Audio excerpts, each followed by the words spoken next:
In 1963, much of the news was dominated by civil rights activists and those who opposed them. Our role in Vietnam was growing, along with the costs associated with that involvement. It was also the year Beatlemania began in the U.S., and the final months of 1963 were punctuated by one of the most tragic events in American history.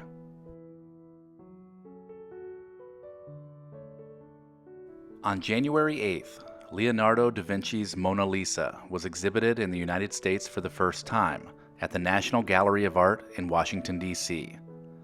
The French wouldn't let the painting travel by plane, so it sailed across the ocean aboard the SS France in a custom protective case designed to float. After a month at the National Gallery, the painting moved on to the Metropolitan Museum of Art in New York City for another month before heading home to the Louvre in Paris. On February 8th, a full U.S. embargo of Cuba was announced. Travel, along with financial and commercial transactions by United States citizens to Cuba, were made illegal by the Kennedy administration in an effort to isolate the country. Chef Julia Child premiered her show The French Chef on February 11th.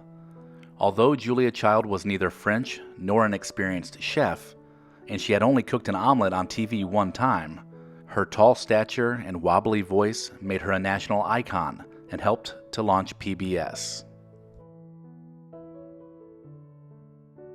On February 25th, the Beatles released their first single in the United States, Please Please Me.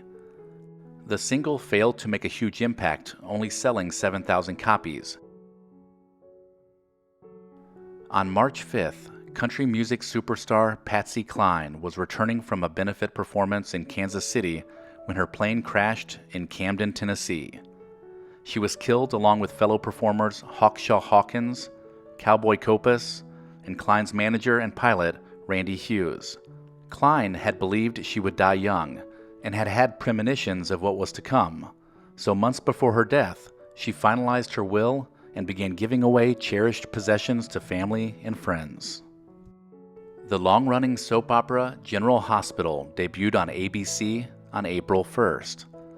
Set in the fictional upstate New York town of Port Charles, General Hospital focused on the lives of the doctors, nurses, and patients of the town's General Hospital, including Dr. Steve Hardy, played by John Berardino, and Nurse Audrey March, played by Rachel Ames. On April 19th, Johnny Cash released his single Ring of Fire, which was written by June Carter and Merle Kilgore. The song became one of the biggest hits of Cash's career, staying at number 1 on the country chart for 7 weeks. June Carter wrote the song as she was falling in love with her future husband, Johnny Cash. In Lowell, Massachusetts on May 8th, the very first CVS opened. The consumer value store started as a discount health and beauty outlet. 4 years later, the small chain opened its first in-store pharmacies, and those became the core of the company and its growth for years.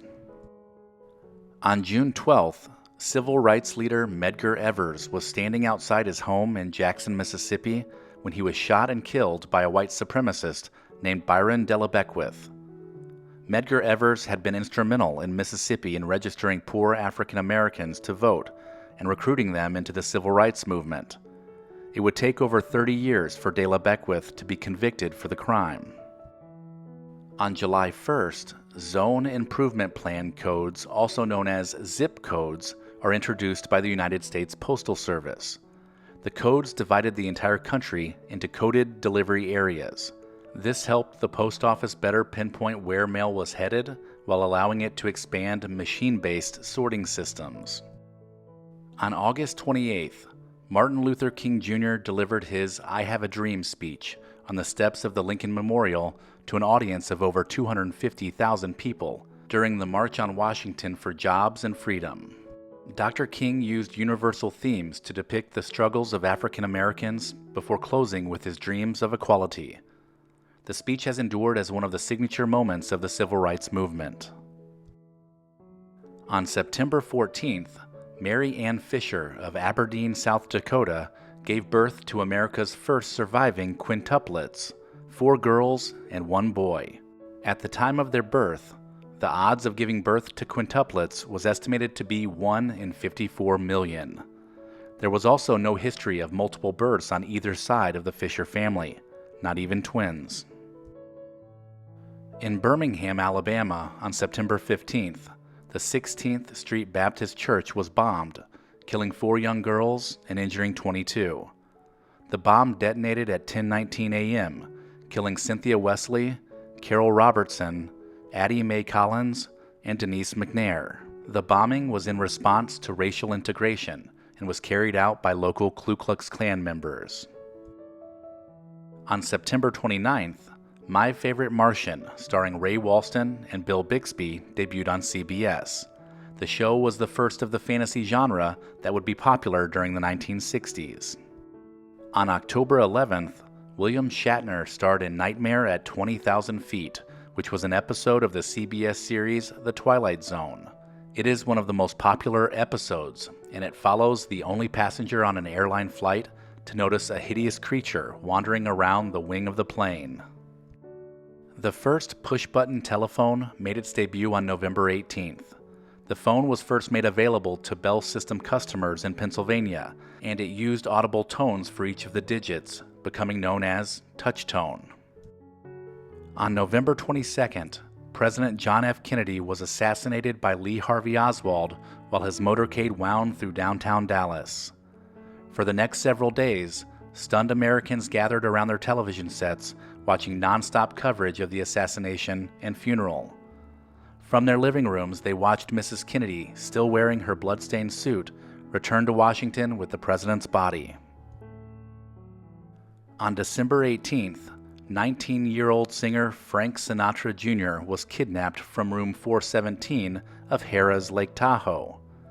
He was released 2 days later after his father paid the $240,000 ransom demanded by the kidnappers. Amateur criminals Barry Keenan, Johnny Irwin, and Joe Amsler were soon captured and convicted for the kidnapping. Closing out the year on December 26th, the Beatles released I Want to Hold Your Hand, with I Saw Her Standing There as the B-side. In the first 3 days after its release, 250,000 copies had been sold, and the British invasion had officially begun.